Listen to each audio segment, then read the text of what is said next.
¿Qué tal, chicos? ¿Cómo están? Buenos días, Dios les bendiga. Nuevamente aquí desde la casa pastoral. Quiero decirte que estamos orando por ti. Ánimo, ánimo, ánimo, ánimo, ánimo. La Biblia dice, por nada estéis ansiosos, sino sean conocidas vuestras peticiones delante de Dios con toda oración y ruego y con acción de gracias.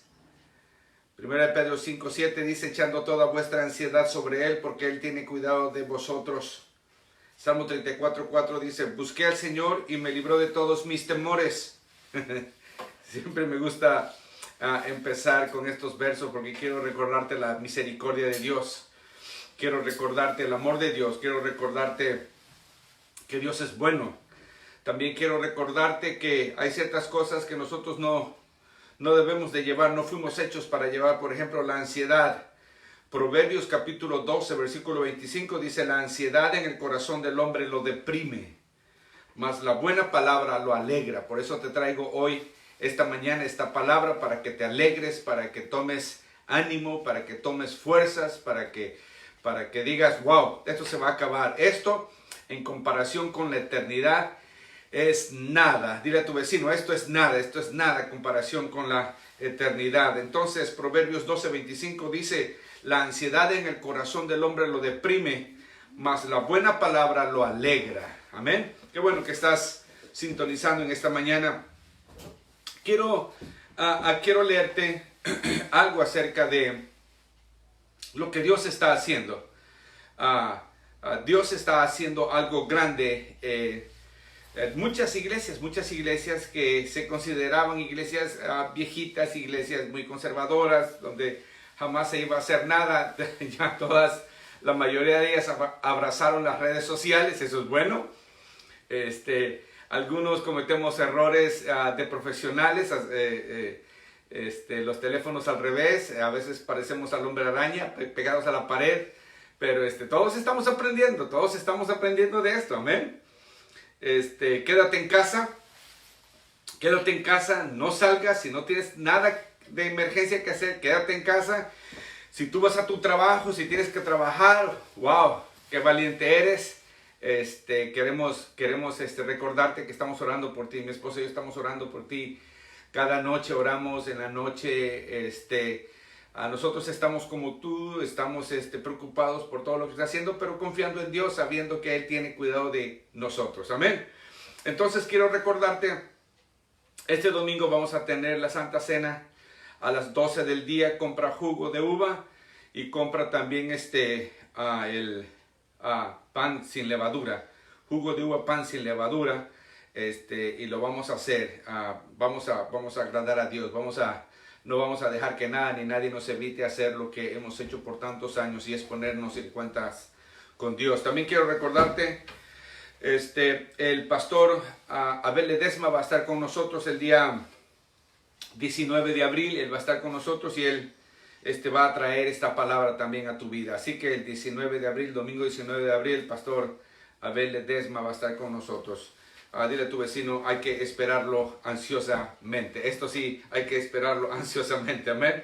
Y quiero seguir con la serie que estamos agarrando. Parece como que me estoy tardando mucho tiempo en la serie, pero es que es tan importante lo que estamos leyendo. Estoy en Apocalipsis capítulo 1, versículo 9, donde dice, yo Juan, vuestro hermano, y copartícipe vuestro en la tribulación, en el reino y en la paciencia de Jesucristo, estaba en la isla llamada Patmos, por causa de la palabra de Dios y el testimonio de Cristo. Entonces observa, dice, yo Juan, vuestro hermano. Que no quepa duda, Juan tenía un problema. Los incrédulos muchas veces tratan de desboronar la realidad, la verdad de la Biblia. Mucha gente dice, bueno, ¿y quién escribió la Biblia? ¿Quién escribió los evangelios? Juan fue un testigo ocular. Juan fue un testigo ocular. Él tenía un testimonio vivo de parte de Dios. Él tenía el testimonio, él estuvo con Jesucristo. Entonces, cuando él dice, yo Juan, está diciendo, no vayas a pensar que esto lo escribió alguien más. Antes de que se hiciese la Biblia, antes de que los libros del Nuevo Testamento se formaran, había muchos libros, había muchas cartas. Estaba el Evangelio de Pedro, estaba el Evangelio de María Magdalena. Esos son libros apócrifos, esos no eran buenos. Había entre 500 libros escritos que estaban peleando por adherirse al canon divino, a la Biblia. Los grandes hombres de Dios tuvieron que ponerse en las manos de Dios para descifrar, para saber, hey, este es un libro inspirado de Dios. Entonces, Juan tiene que aclarar una cosa. Juan tiene que aclarar, yo, Juan, vuestro hermano, y copartícipe vuestro en la aflicción. O sea, él está diciendo, no vais a pensar que yo nada más soy cualquier persona. No, yo soy tu hermano, soy copartícipe. Ahora, me llama mucho la atención que Juan diga que es copartícipe de la tribulación, en la tribulación. Observa, no dice en la gran tribulación. No vayas a confundir la gran tribulación con la tribulación. Muchas veces la Biblia habla de la gran tribulación. Esa es una cosa. La gran tribulación es punto y aparte. Tribulación la tenemos tú y yo en todos los días. En estos días, la tuvimos el año pasado, la tuvimos hace 10 años. Y las tribulaciones vienen de vez en cuando. Entonces el apóstol Juan dice, vuestro hermano y copartícipe vuestro en la tribulación, en el reino. Él menciona 3 cosas. Dice, yo soy copartícipe en la tribulación, pero no nada más en la tribulación, también copartícipe en el reino. O sea, no vayas a pensar que esto se va a quedar así todo el tiempo. Esto se va a terminar. El reino de Dios va a ser establecido. El reino y en la paciencia de Jesucristo. Dile a tu vecino, ten paciencia, ten paciencia, ten paciencia, ten paciencia. Qué difícil es tener paciencia, ¿no es cierto? ¿No es cierto? Pero sabes que la paciencia es un fruto del Espíritu. La paciencia es un fruto del Espíritu. Dile a tu vecino, debemos de dar más frutos, más frutos, más frutos, más frutos. Entonces él dice, estaba en la isla de Patmos por causa de la palabra de Dios y el testimonio de Jesucristo. ¿Sabes? Cuando él menciona esto, él fue exiliado en la isla de Patmos. A él lo castigaron a muerte. Lo castigaron a muerte, a morir en una olla de aceite. ¿Ok? Lo metieron a la olla de aceite. ¿Y qué crees? ¡No murió! ¡No murió! ¡No murió! Es increíble. Entonces, como no murió, te dijeron, pues ya lo castigamos. O sea, es como si a alguien lo meten a la silla eléctrica y lo ponen ahí. Y después de determinado tiempo dicen, pues, no le pasó nada, ¿qué hacemos? Pues ya le dimos el castigo. Entonces, como no murió, lo mandaron, lo exiliaron a la isla de Patmos. Imagínate, una isla, un cuarto frío. Allá donde, según ellos, lo desterraron. Según ellos, según los romanos, lo mandaron para que muriera allá. Oh, hermano, cuando la gente piensa que ya estás caído, cuando la gente piensa que ya estás destruido, cuando la gente piensa que ya estás callado, que ya no vas a decir nada, es cuando puedes tener la mejor revelación. Cuando la gente piensa que ya estás en la cárcel, cuando la gente piensa, acuérdate, el apóstol Pablo fue más fructífero, fue más eficiente cuando estaba en la cárcel. El Señor lo tenía que poner frenos, mandarlo a la cárcel, descansar, y empezaba a escribir las cartas. A Juan y a Pablo le sucedió lo mismo. Fueron efectivos dentro de la cárcel y fuera de la cárcel.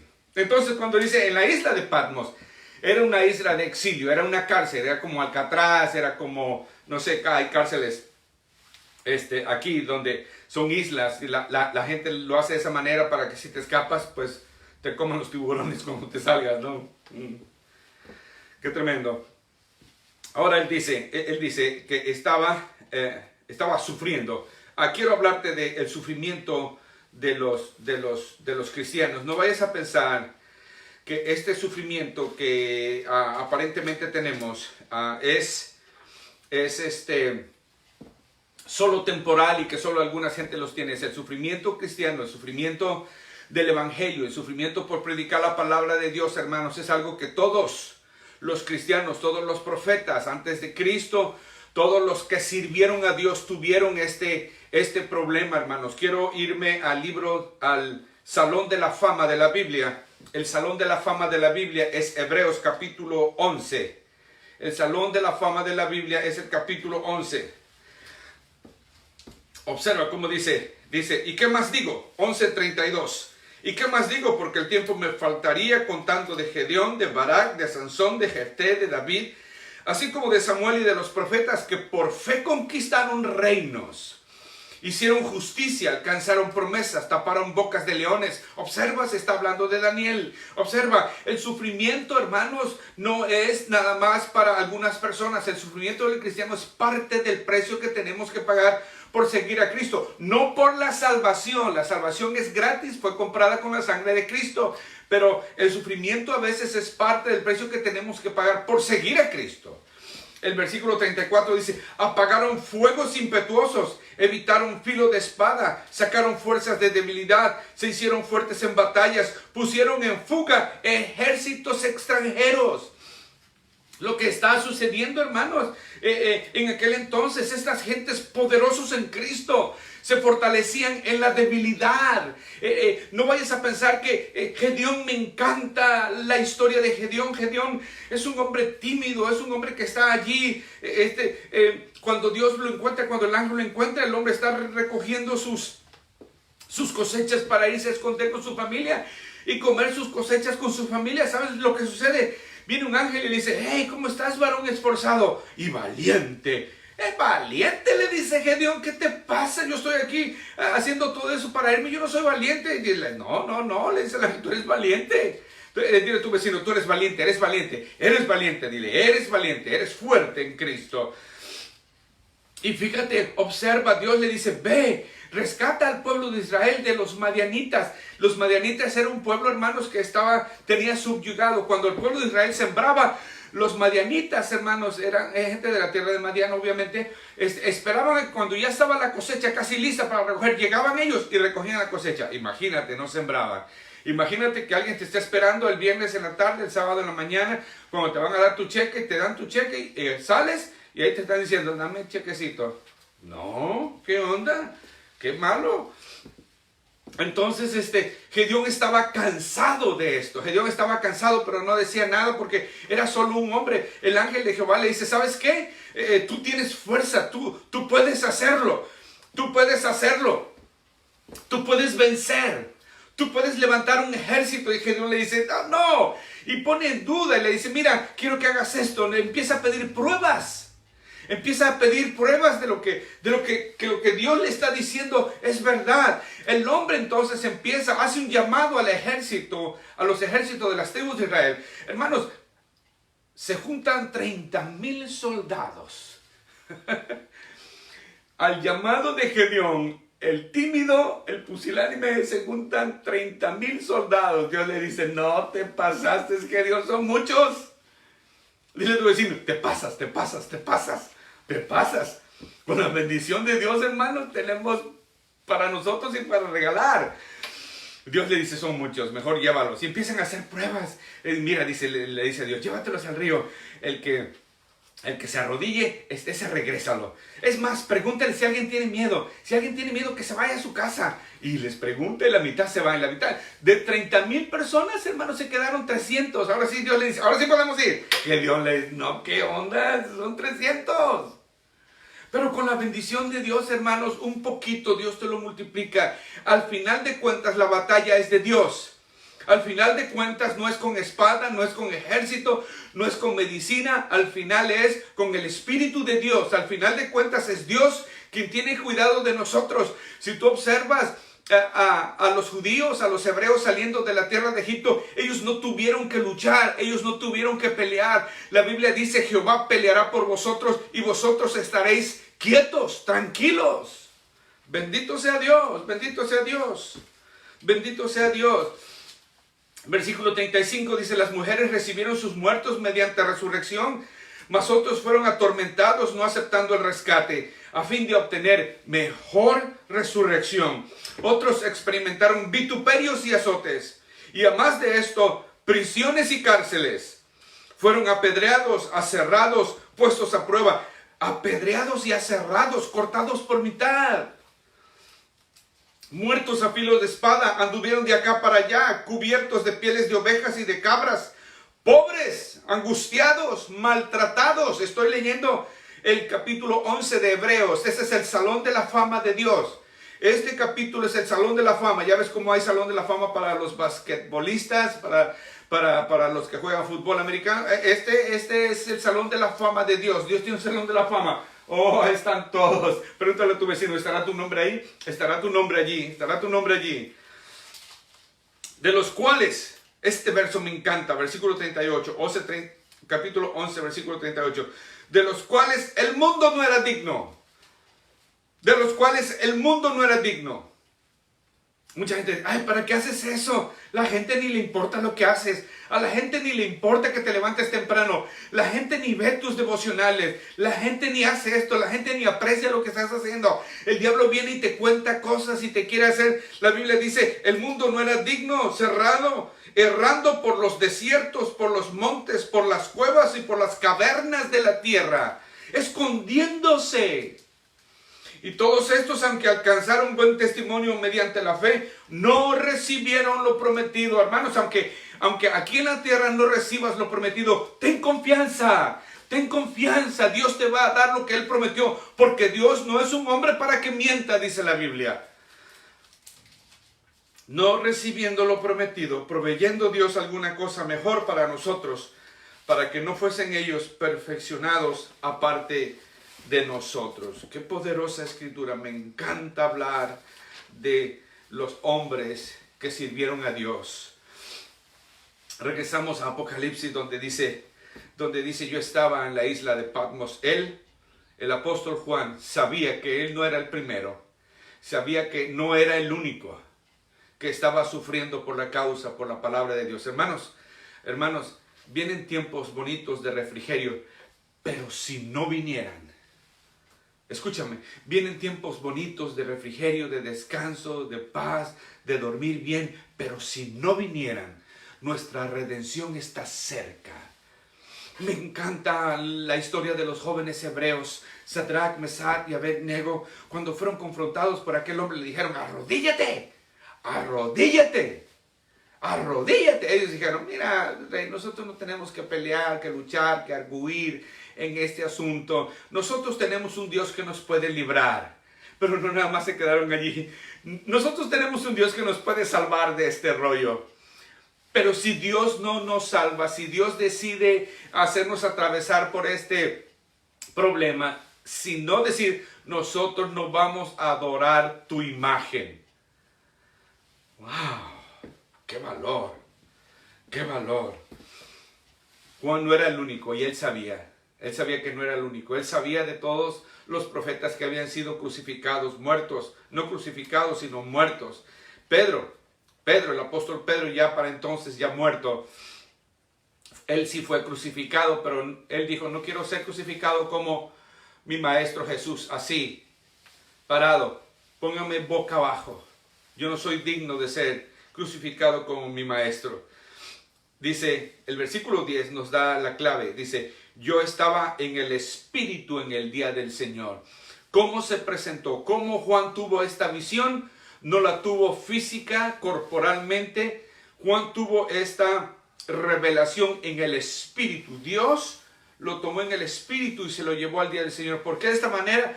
Porque la Biblia dice que ni carne ni sangre heredarán el reino de Dios. Ninguna carne puede entrar al reino de los cielos. Tiene que ser en el Espíritu. Acuérdate, nosotros somos tripartitas, tres partes, espíritu, alma y cuerpo. Con eso termino.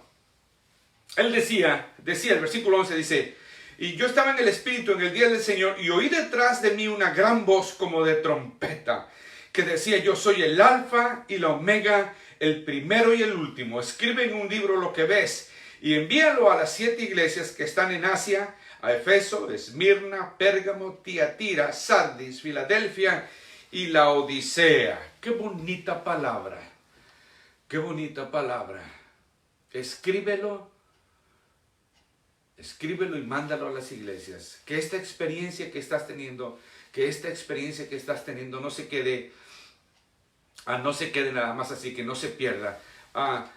Algunas personas, si vas a mandar este video, yo te pido que le preguntes a las personas antes de que se lo mandes, dile, hey, tengo un video, tengo un devocional que nos manda el pastor, ¿te gustaría que antes de que se lo mandes, pregúntales para que cuando le llegue No digan, ¿qué es esto? ¿Verdad?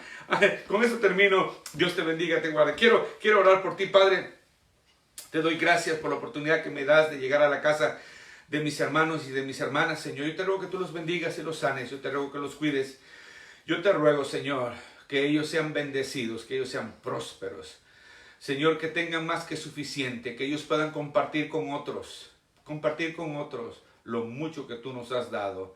Gracias por la sanidad. En el nombre de Jesucristo te doy gracias. Amén, amén y amén. Quiero terminar, pero no sin antes darte la bendición.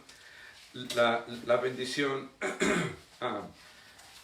sacerdotal. La Biblia dice en Números capítulo 6, versículo 24, dice: Dios te bendiga y te guarde. Dios haga resplandecer su rostro sobre ti y te bendiga. Tenga de ti misericordia. Jehová alce sobre ti su rostro y te llene y ponga en ti paz. En el nombre de Jesús te bendigo. Amén, amén y amén.